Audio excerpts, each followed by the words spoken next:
Bonjour à tous, nous continuons notre étude de la première épître de Pierre et je vous invite à lire attentivement 1 Pierre 2, versets 4 à 10 et ensuite à suivre aussi dans votre Bible l'exposé de ce passage. Voici un passage à la fois dense et fondateur. Il parle de l'Église sous deux facettes. Elle est le temple de Dieu, elle est le peuple de Dieu. Son fondement, c'est Jésus, rejeté par les hommes, mais choisi par Dieu. C'est en s'approchant de lui, en croyant en lui, que l'on trouve un fondement sûr. Jésus donc, pierre fondatrice. Le passage s'ouvre par une invitation centrée sur Jésus. Approchez-vous de lui, pierre vivante, rejetée par les hommes, mais choisie et précieuse devant Dieu. Verset 4. Jésus est décrit par une image, celle d'une pierre, sur laquelle nous sommes appelés à construire notre vie et à bâtir l'Église. Cette image est sous-tendue par 3 textes de l'Ancien Testament qui sont cités au verset 6 à 8. On relèvera que c'est l'apôtre qui a reçu de Jésus le surnom de Pierre, qui désigne Jésus comme la pierre de fondation et de construction. En confessant Jésus comme le Christ, Simon est devenu Pierre. Tu es Pierre, et sur cette pierre, je bâtirai mon église. Matthieu 16. Mais le fondement du peuple de Dieu, c'est Jésus. Et l'apôtre Pierre le confesse ici sans ambiguïté. D'emblée, bien sûr, on comprend qu'il s'agit là d'une image. Jésus est décrit comme une pierre vivante. Une pierre est inerte, mais Jésus, notre fondement, est vivant. Et cela renvoie à la résurrection de Jésus, suite à son rejet, évoqué par notre texte. Mais plus encore, cela rappelle que le Christ est toujours vivant, et que c'est dans une relation vivante avec lui que l'on forme le peuple de Dieu. On notera que le participe vivant peut aussi signifier vivifiant. Non seulement le Christ est vivant, mais il apporte la vie. Pierre avait aussi parlé d'une espérance vivante au verset 3. Tout cela dit la même dynamique. L'image de la pierre vient de l'Ancien Testament.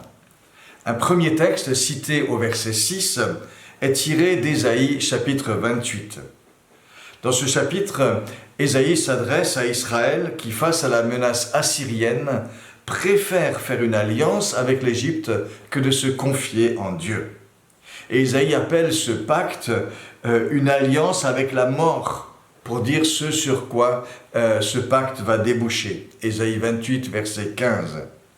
Israël espère être protégé par cette alliance du fléau, mais elle a pour base, nous dit Ésaïe, le mensonge et la fausseté, verset 15. Elle ne peut pas tenir donc. Mais, dit Ésaïe, tout n'est pas perdu, car Dieu garde un recours, un vrai, celui-là. Et Dieu annonce qu'il mettra en Sion une pierre de fondation sûre et solide. Celui qui prendra appui sur cette pierre ne sera pas ébranlé, n'aura pas hâte de fuir. Sur ce fondement, c'est la sécurité. On bâtira aussi sur ce fondement avec des outils particuliers. L'équité servira de règle de construction. La justice sera le niveau. Voilà ce qui va remplacer l'abri trompeur de la fausse confiance en l'homme. Ésaïe 28, versets 16 à 18. Et l'apôtre Pierre identifie Jésus à ce fondement sûr, promis par Dieu, sur lequel on peut prendre appui vraiment. Et on a là une belle image de ce qu'est la foi, prendre appui sûr. En hébreu, c'est la racine du mot « amen ». C'est vrai, on peut s'appuyer dessus en toute confiance. Ce texte d'Ésaïe 28 était considéré comme messianique au temps de Jésus. Les pharisiens identifiaient cette pierre promise à un bout de rocher qui sortait de terre dans le lieu très saint, vestige du temple d'autrefois. À Qumran, On pensait que si l'on réussissait à réunir 12 hommes pieux et 3 prêtres qui vivraient de manière totalement pure, ils pourraient ensemble former le fondement sur lequel la nouvelle construction du peuple de Dieu pourrait se réaliser. Jésus, lui, affirme que son enseignement est la base solide qui permet de ne pas être emporté par les flots. C'est la fameuse parabole du sage sur le roc, Matthieu 7, versets 24 à 27. Un deuxième texte qui parle de Pierre est tiré du psaume 118. Il parle là d'une pierre rejetée par ceux qui bâtissaient et qui devient la principale de langue. Psaume 118, verset 22, cité au verset 7. Jésus s'était appliqué ce texte pour annoncer son rejet dans la parabole des vignerons homicides, Marc 12, verset 10. Pierre lui-même avait repris ce texte dans l'une de ses premières prédications devant les chefs religieux juifs pour parler de la réhabilitation de Jésus par sa résurrection, Acte 4, verset 11. Et c'est ce qui permet aussi d'affirmer qu'il n'y a de salut en aucun autre que Jésus, mort et ressuscité, Acte 4, verset 12.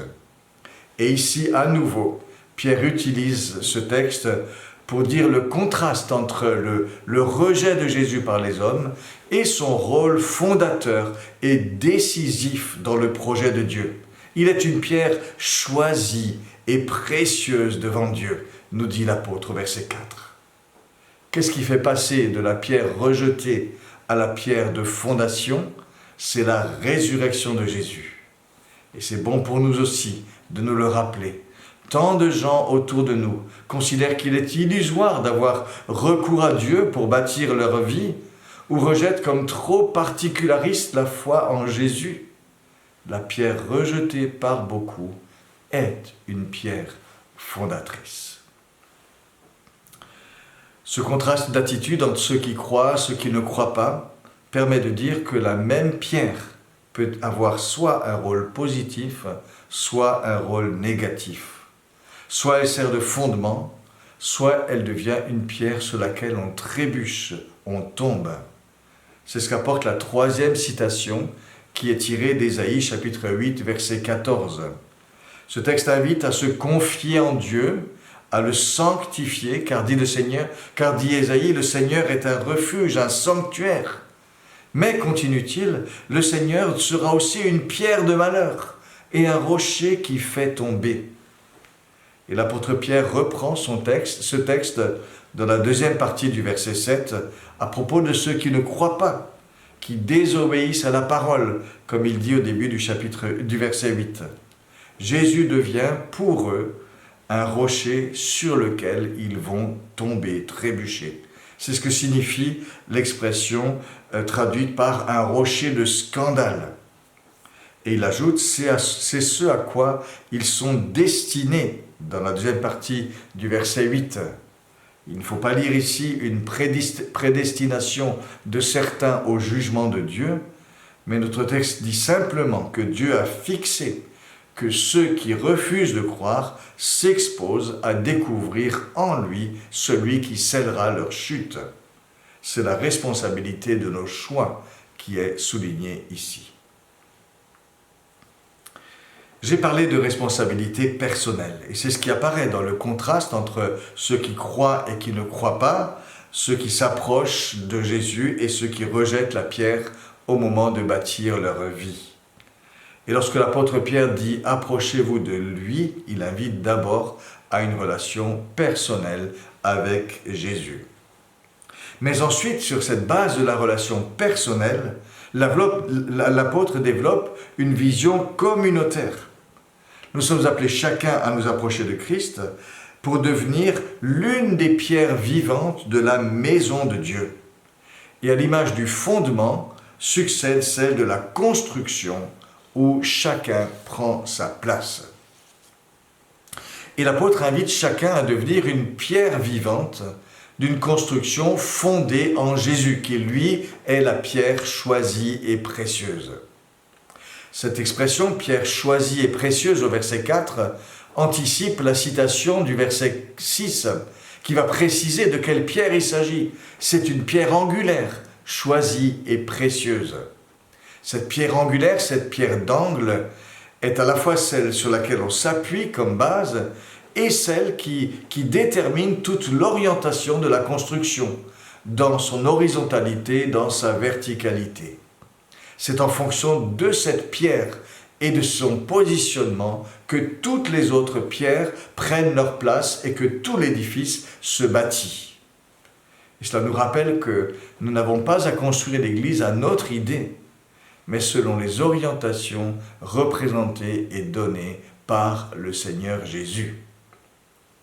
Mais nous sommes appelés à nous édifier, nous dit le verset 5, c'est-à-dire ici à prendre notre place dans la construction. Le mot « édifier » ne signifie pas se faire du bien spirituellement ici, mais il signifie participer à l'édifice qui se construit. On hésite un petit peu sur le sens précis de l'expression, soit édifiez-vous vous-même, avec insistance sur l'initiative, l'engagement, soit soyez édifiés, qui insisterait un peu plus sur le fait que c'est Dieu qui donne sa place à chacun. Mais quel que soit le choix, l'impératif implique la disposition de chacun à entrer dans la construction. Cette construction est désignée comme une maison. C'est la maison de Dieu, la demeure particulière de Dieu parmi les hommes, comme l'était le tabernacle et le temple autrefois. Mais ce temple n'est pas fait de pierres, mais de personnes, que l'apôtre appelle de ce fait des pierres vivantes. Autrement dit, le temple de Dieu est désormais une réalité vivante. Son architecture est biologique.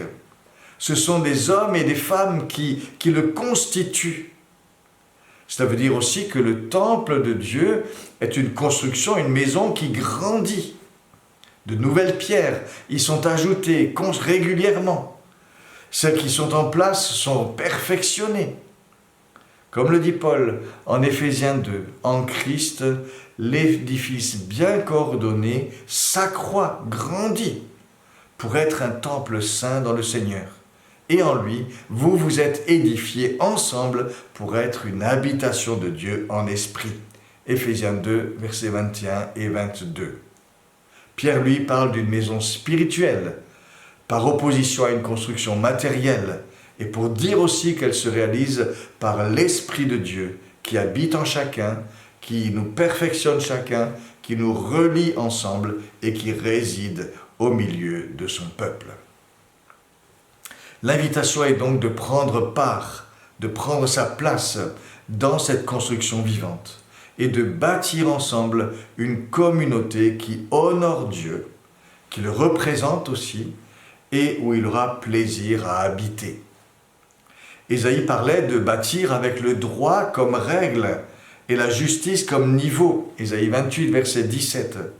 Ce qui veut dire que les qualités que nous apportons chacun comptent. Et l'on se rappelle ici de ce qu'est le fruit de l'esprit, l'amour, la joie, la paix, la patience, la bonté, la bienveillance, la fidélité, la douceur, la maîtrise de soi. Galates 5, verset 22. Tout ça, nous sommes appelés, oui, à le vivre chacun personnellement, mais c'est aussi avec tout cela qu'il nous faut bâtir ensemble la maison de Dieu qui doit avoir aussi ses qualités. C'est ainsi que Dieu sera honoré parmi les siens. C'est ainsi qu'il aura plaisir à demeurer parmi nous. Pierre continue pour dire que cette maison est une communauté tout orientée vers le service de Dieu, vers le culte rendu à Dieu. L'édifice est un temple fait d'hommes et de femmes qui servent Dieu. Et c'est ce que signifie l'expression « un saint sacerdoce » au verset 5. Le mot « sacerdoce » désigne la collectivité de ceux qui sont au service de Dieu. Dans l'Ancien Testament, il s'agissait d'un groupe à part, distinct du reste du peuple de Dieu. Mais ici, chacun a sa place dans le sacerdoce, comme pierre vivante et comme acteur de la maison de Dieu. Tous les croyants constituent ce saint sacerdoce la collectivité de ceux qui sont au service de Dieu. L'image est donc celle d'une communauté entière qui honore Dieu et qui le sert. Pierre précise le but de ce service. Il s'agit d'offrir des victimes spirituelles agréables à Dieu par Jésus-Christ. Verset 5. Nous sommes appelés à rendre un culte à Dieu, mais en offrant des sacrifices spirituels. Non plus le sang d'animaux ou des offrandes végétales, mais des attitudes et des actes produits en nous par l'Esprit de Dieu. Et cela, nous pouvons le faire par Jésus-Christ, qui nous ouvre l'accès au sanctuaire de Dieu. Et cette perspective du nouveau culte et de ce sacrifice à offrir à Dieu est développée dans plusieurs textes du Nouveau Testament.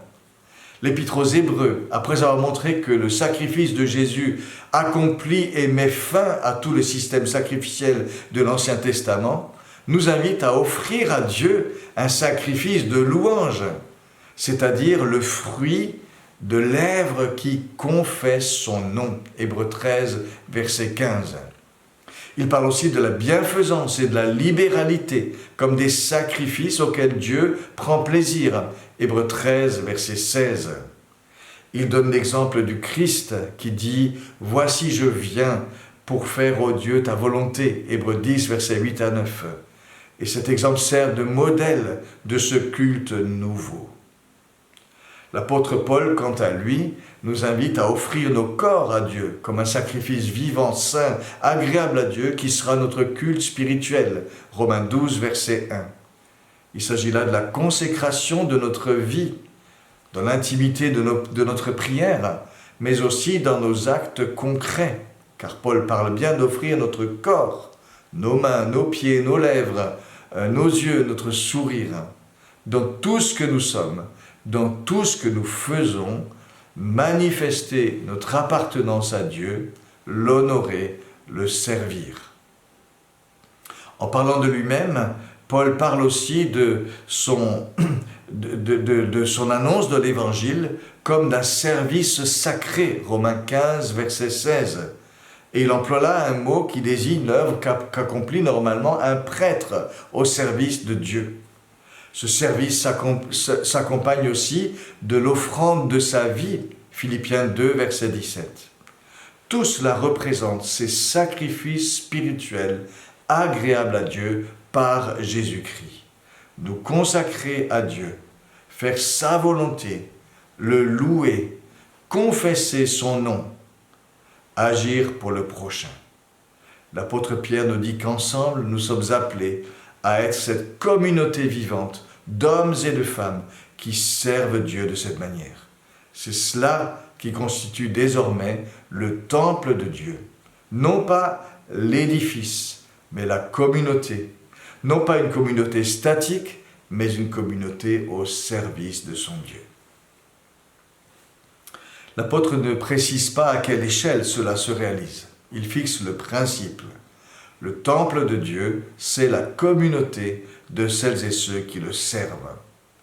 On peut imaginer cette réalité à l'échelle de la terre entière, et Dieu voit son peuple à ce niveau.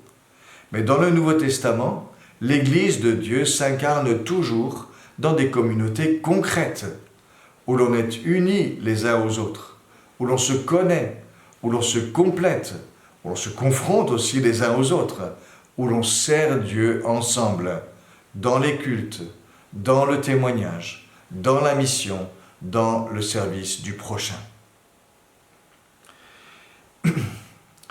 Une telle communauté forme la maison de Dieu, le temple de Dieu, mais ceci dans la mesure où vraiment on s'édifie ensemble avec Jésus comme base et comme orientation, et en étant animé et équipé par l'Esprit Saint, orienté vers le service de Dieu.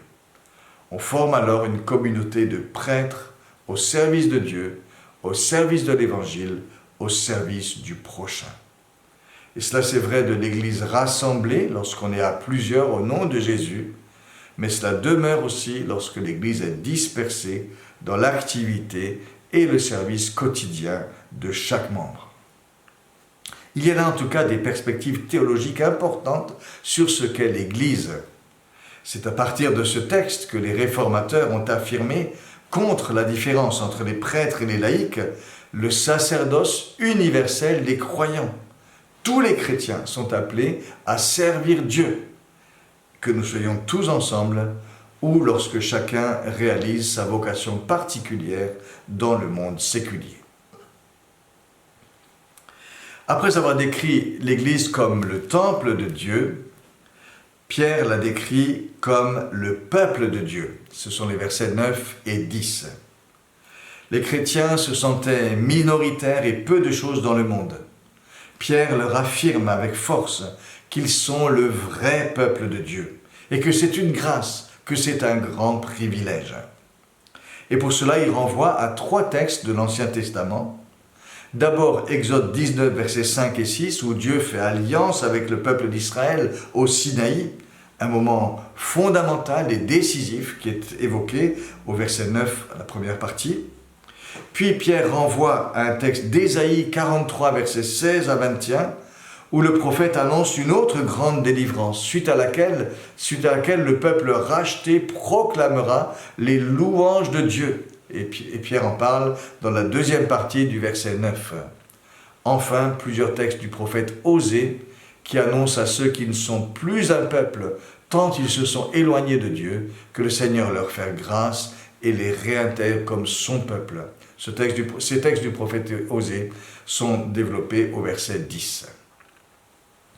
Il est assez remarquable de voir comment Pierre transforme les textes qu'il cite. Exode disait « Vous serez un royaume de prêtres ». Pierre actualise en disant « Vous êtes un royaume de prêtres ». Ésaïe parlait de la rédemption au futur. Pierre en parle au passé. Dieu vous a appelé à son admirable lumière. Osée promettait la réintégration de ceux qui ne sont plus le peuple de Dieu. Pierre lui affirme « Maintenant, vous êtes le peuple de Dieu, maintenant vous avez obtenu miséricorde. » Ce texte de Pierre est l'un des textes qui dit le plus fort combien en l'Église s'accomplit ce que Dieu avait promis à Israël. L'Église n'est pas un rattrapage d'un plan A qui n'aurait pas abouti. Elle est ce que Dieu a toujours voulu que devienne son peuple. Suivons rapidement les titres donnés par l'apôtre aux chrétiens dans ce fil de l'Ancien Testament. Vous êtes un peuple élu, dit-il. L'élection fait partie de l'identité profonde d'Israël. Dieu avait eu l'initiative de ce choix, non pas à cause des mérites de ce peuple, mais simplement par amour. Deutéronome 7, verset 7. Ce choix ne voulait pas dire que Dieu se désintéressait des autres peuples. Au contraire, Israël avait pour mission de porter le projet de Dieu pour tous. Et Pierre rappelle à ses croyants disséminés dans le monde qu'ils sont pareillement aimés de Dieu et porteurs de son amour pour tous. Il l'avait souligné au tout début de sa lettre. Il l'adresse aux élus qui sont étrangers dans la dispersion. 1 Pierre 1, verset 1. Un privilège à ne jamais oublier, avec la mission qui l'accompagne. Un privilège dû à Jésus, lui aussi choisi et précieux devant Dieu pour s'offrir comme fondement à notre foi. Vous êtes deuxièmement un sacerdoce royal, une nation sainte. Ce sont là aussi les privilèges d'Israël. Un sacerdoce royal peut se traduire les prêtres du roi. Une double dignité, celle de servir Dieu et d'œuvrer pour celui qui est le roi de toute la terre, le roi de toute la création. Mon œuvre est pour le roi, disait le psaume 45. Vous êtes une nation sainte, cela rappelle notre spécificité. Nous appartenons à Dieu et notre mission est de refléter quelque chose de la beauté morale, des qualités du Seigneur. Israël a souvent failli à cette mission. Que Dieu nous aide à y être fidèles. Vous êtes un peuple élu, un peuple acquis. L'expression renvoie encore à Ésaïe 43, verset 21, qui parle du peuple que je me suis formé pour moi-même, dit le Seigneur. C'est la valeur de ce peuple aux yeux de Dieu qui est souligné. Et Pierre la rappelle à ces chrétiens qui se sentaient déconsidérés dans le monde. Tu as du prix à mes yeux. Ésaïe 43, verset 4. Ce peuple acquis l'est afin d'annoncer les vertus de celui qui l'a délivré, nous dit la deuxième partie du verset 9. Le peuple qui a bénéficié de la délivrance de Dieu est désormais un témoin des vertus de Dieu. C'est l'œuvre de Dieu que l'on célèbre ici. Tout comme les rescapés de l'exil pouvaient dire que Dieu avait fait de grandes choses pour eux. Ainsi sommes-nous dans ce monde, les témoins des vertus de Dieu. Non pas de manière abstraite ou théorique, mais parce qu'il nous a appelés des ténèbres à son admirable lumière. Nous l'avons vécu. Que notre témoignage puisse avoir cette lumière et cette joie. Enfin, l'apôtre termine en soulignant la grâce renversante que cela représente. Il reprend les mots du prophète Osée, qui annonçait à Israël infidèle l'amour bouleversant de Dieu, qui continue à aimer tout en souffrant et qui ne peut se résigner à rejeter. Les chrétiens d'origine païenne étaient encore plus loin. On les considérait comme sans aucun droit de cité parmi le peuple de Dieu, comme sans miséricorde de Dieu pour eux. Mais en Jésus, tout cela est balayé. Maintenant, vous qui n'étiez pas le peuple de Dieu, vous êtes le peuple de Dieu. Maintenant, vous avez obtenu miséricorde. C'est toujours ce que nous pouvons dire aussi, ce que nous pouvons dire encore. Et faisons-le toujours dans un étonnement à conserver sans cesse et avec une reconnaissance au fond du cœur. Toutes ces choses, c'est à Jésus que nous les devons. C'est lui, la pierre qui fonde tout. Attachés à lui, nous pouvons former ensemble une communauté où Dieu réside et une communauté zélée pour le servir. Nous voulons aussi assumer pleinement les privilèges et les responsabilités d'être le peuple de Dieu, un peuple pour qui, assurément, le Seigneur a fait de grandes choses, que nous en témoignions, que nous le vivions vraiment. Bonne continuation à chacun.